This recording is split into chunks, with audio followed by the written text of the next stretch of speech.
Bismillahirrahmanirrahim dan Assalamualaikum warahmatullahi taala wabarakatuh dan salam sejahtera saya ucapkan kepada pelajar-pelajar tingkatan 1 sekalian. Okey, hari ini dalam subjek pendidikan jasmani, kita akan belajar tentang kemahiran menghantar dalam bola jaring. Okey, untuk standard pembelajaran, okey diharapkan pada akhir pembelajaran pada hari ini, pelajar dapat melakukan pelbagai kemahiran menghantar bola ke pelbagai arah dalam situasi permainan. Okey, seterusnya ialah diharapkan pelajar dapat mengenal pasti kemahiran menghantar bola yang sesuai digunakan mengikut situasi permainan dan akhir sekali ialah pelajar diharapkan mampu mematuhi langkah-langkah keselamatan semasa melakukan aktiviti fizikal. Okey, sebelum kita mula, kita akan sentuh sedikit berkaitan dengan sejarah bola jaring.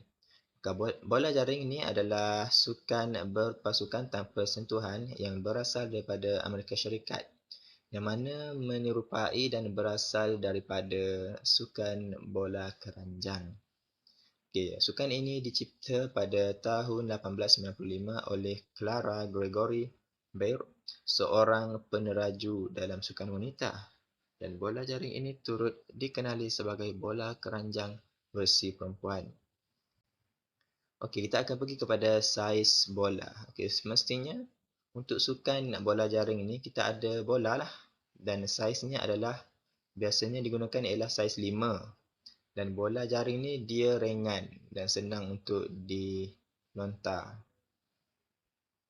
Okey, untuk gol, kita ada 2 tiang gol yang mana setiap pasukan mempunyai satu tiang gol dengan tingginya ialah 10 kaki. Jadi 10 kaki ni lebih kurang 3 meter, lebih kurang macam tu lah. Okey, seterusnya ialah kita pergi kepada court. Maafkan saya. Okey, untuk saiz court iaitu gelanggang, dari segi panjangnya ialah 30.5 meter bersamaan dengan 100 kaki.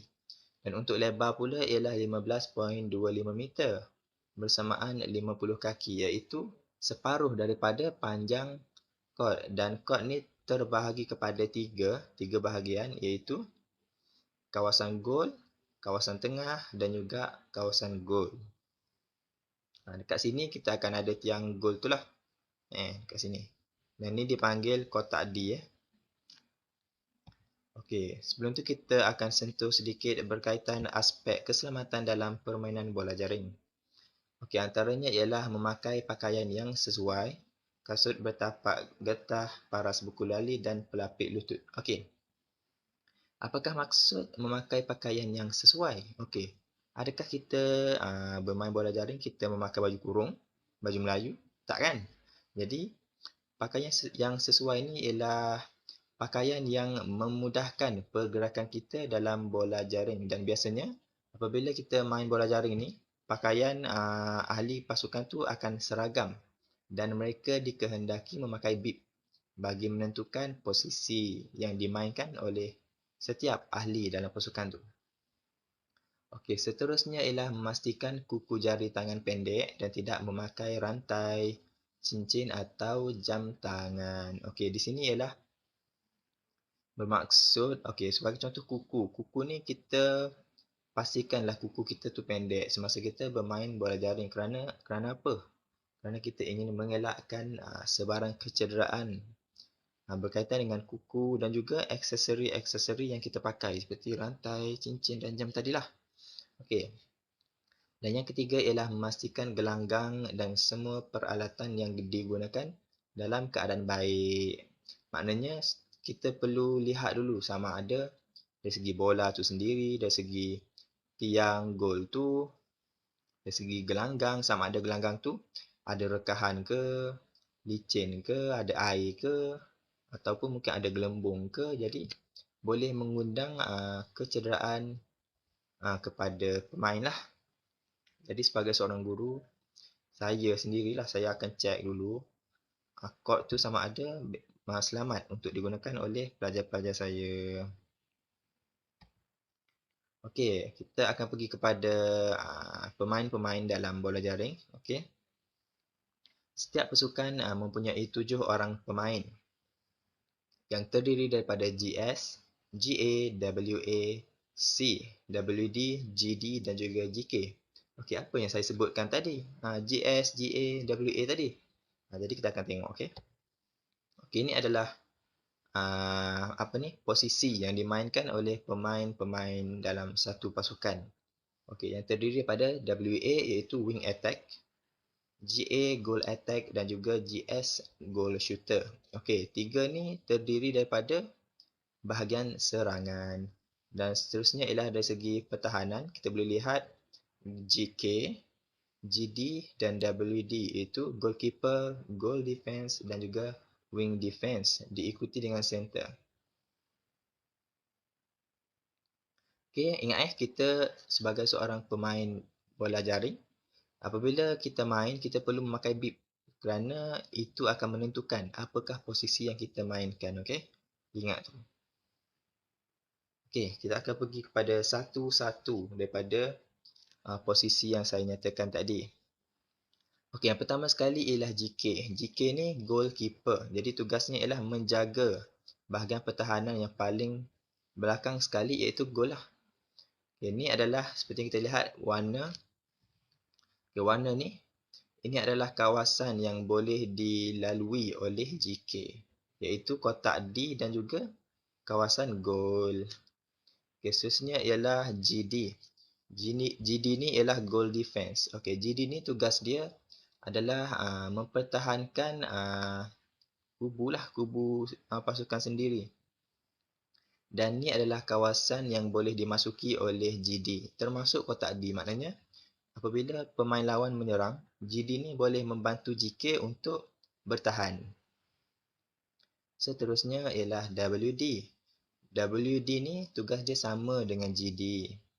WD ni ialah wing defense. Cuma kekurangannya ialah dia tidak boleh masuk ke dalam kotak D pasukan sendiri. Maknanya, apabila musuh menyerang, WD ni tak boleh masuk. Dia cuma boleh berada di luar kotak D dan juga kawasan tengah ni. Okay, seterusnya ialah center. Center ni dia ibarat penggerak bagi keseluruhan kawasan.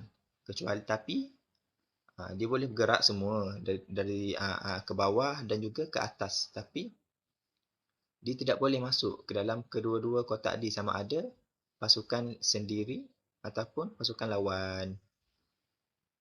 Jadi center ni dia lebih kepada, dia adalah core. Maknanya dia yang membantu pertahanan dan dia lah juga yang bantu serangan. Okay, seterusnya ialah WA iaitu wing attack. Okay, wing attack ni dia akan bertemu dengan apa? Dengan wing defense. Jadi untuk wing attack ni dia sama, dia boleh bergerak sama ada pada bahagian tengah ni dan juga bahagian serangan, bahagian kawasan gol pihak lawan. Tapi dia tidak boleh masuk ke dalam kotak D. Jadi untuk wing attack ni tugasnya ialah membuka peluang, mencari peluang untuk GS dan GA untuk menjaringkan gol. Okey, berikutnya ialah GA. Okay, GA ni ialah goal attack goal attack. Okey, GA ni tugasnya sama dengan WA tapi GA ni boleh menjaringkan gol. Maknanya dia boleh masuk ke dalam kotak D pihak lawan. Dan akhir sekali ialah GS. GS ni je ruang dia. Dia boleh berada pada kawasan gol pihak lawan je. Dan dia seperti namanya sendiri, goal shooter. Maknanya dialah yang akan menjaringkan gol untuk pasukannya. Sama ada dibantu oleh WA ataupun GA. Okey, kita akan pergi kepada kemahiran menghantar dalam bola jaring. Okey, pertama sekali ialah kemahiran hantaran aras bahu.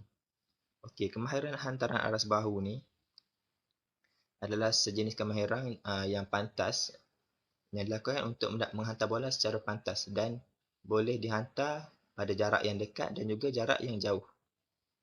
Okey, itu boleh lihat kat situ. Cara-caranya ialah pegang bola di atas tapak tangan kanan Kaki kiri melangkah selangkah ke hadapan, bawa bola ke belakang kepala dan tolak bola dengan kuat ke hadapan. Tangan dan jari akan ikut lajak arah bola dihantar. Maknanya, okey, untuk lebih jelas kita tengok video.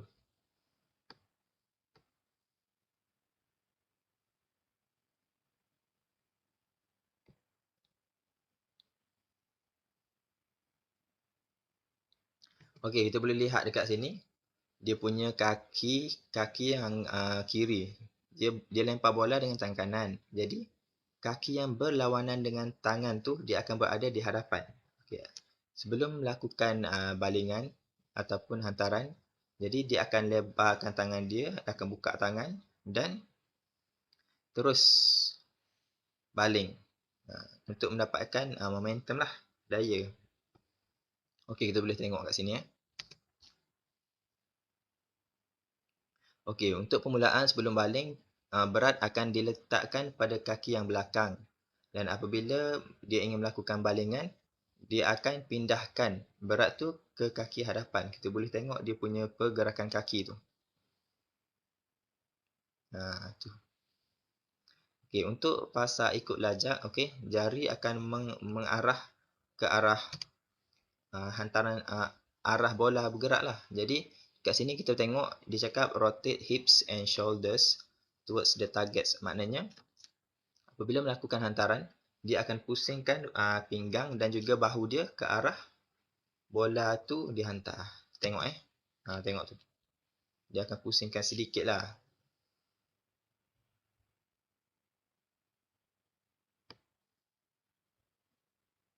Okey, seterusnya ialah hantaran aras dada.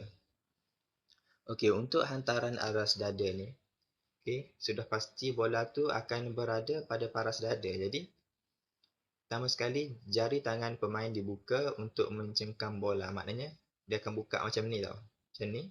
Ni bola akan ada kat tengah. Dan bola mestilah berdekatan dengan badan dan paras dada. Okay, tangan akan dibengkokkan dan siku kedudukan seimbang. Maknanya seimbang tu sama. Tengok ni, sama. Okay, sama Dan pemain hendaklah mengambil satu langkah untuk membuat lontaran. Jadi untuk training mungkin kaki depan sudah berada kat depan. Tapi dalam permainan mungkin dia akan melangkah satu sebelum melakukan tolakan ke hadapan. Macam tu.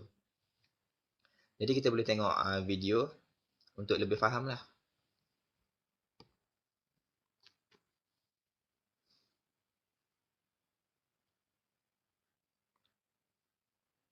Okey. Kita lihat kita tengok kaki dia akan berada satu di hadapan untuk menyokong badan dia lah. Supaya hantaran tu dapat dilakukan dengan baik. Tengok, dia transfer berat daripada belakang ke arah kaki depan. Jadi apabila dia baling, tumit belakang tu akan terangkat. Dan dia akan tolak bola tu dengan jari. Dan jari akan menghala ke arah bola, ke arah bola tu. Bola tu dihantar ke mana, jadi jari tu akan menunjuk ke hadapan.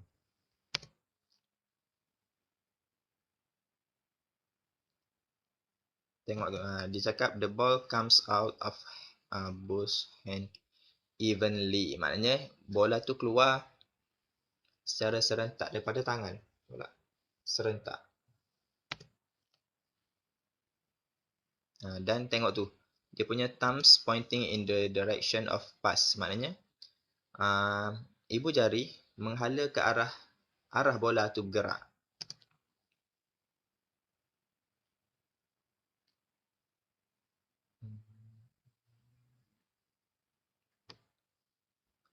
Okey.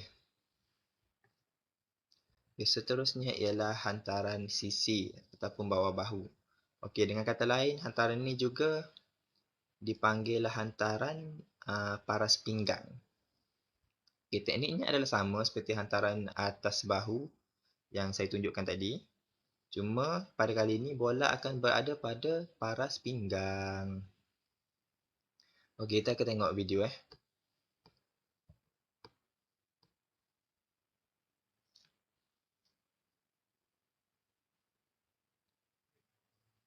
Okey, kita tengok. Tengok tu. Tengok dia akan langkah satu langkah ke hadapan, iaitu kaki yang berlawanan dengan tangan tu, dan bola tangan akan didepakan sedikit untuk mendapatkan daya, dan dia akan hayun ke belakang. Seterusnya dia akan terus tolak ke hadapan. Okay, hantaran ni biasanya kita lakukan untuk mencari ruang. Untuk mencari ruang bagi mengelakkan bola ni dirampas oleh pihak lawan. Kita tengok tengok tu. Dia akan langkah ke kiri ataupun ke kanan untuk mendapatkan ruang supaya pemain lawan tidak boleh merampas bola tersebut. Okey, hantaran ni juga boleh dilakukan sama ada pada jarak yang dekat ataupun jauh.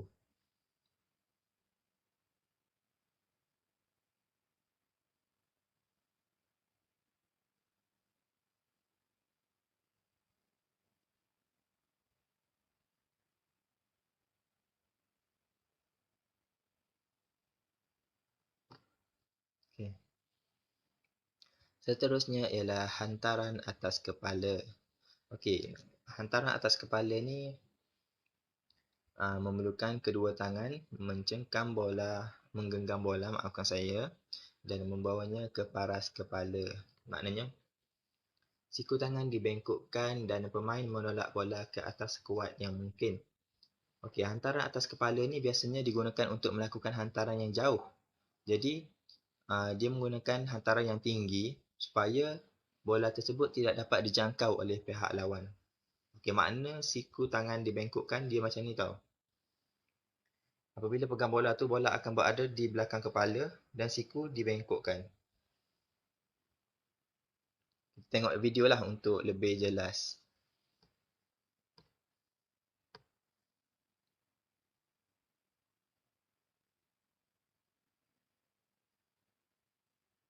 Okey, tengok kita tengok dia punya siku dia akan bengkokkan sedikit.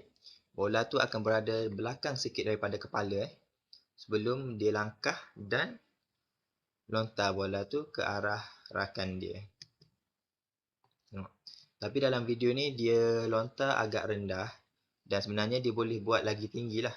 Dan untuk hantaran atas kepala juga, biasanya ada yang menggunakan sebelah tangan untuk menolak lebih tinggi. Tengok dia punya lakuan Tarik bola ke belakang dulu, bengkokkan siku dan baling. Biasanya untuk hantaran ni hantaran atas kepala ni untuk hantaran jarak jauh lah.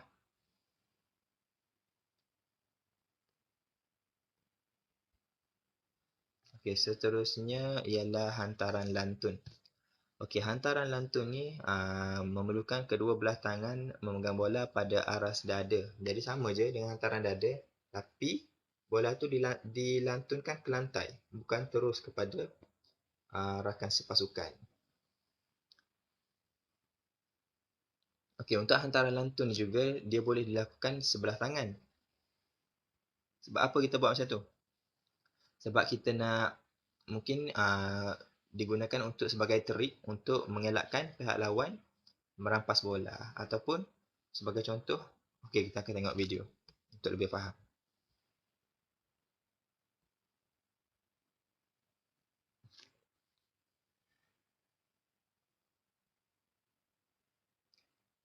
Okey, dalam video ni kita tengok dia cakap step out to create space. Okey, maknanya di tengah-tengah ni diibaratkan ada pemain lawan. Jadi dia perlu melangkah sama ada ke kiri ataupun ke kanan untuk mencari ruang, seterusnya membuat hantaran lantun.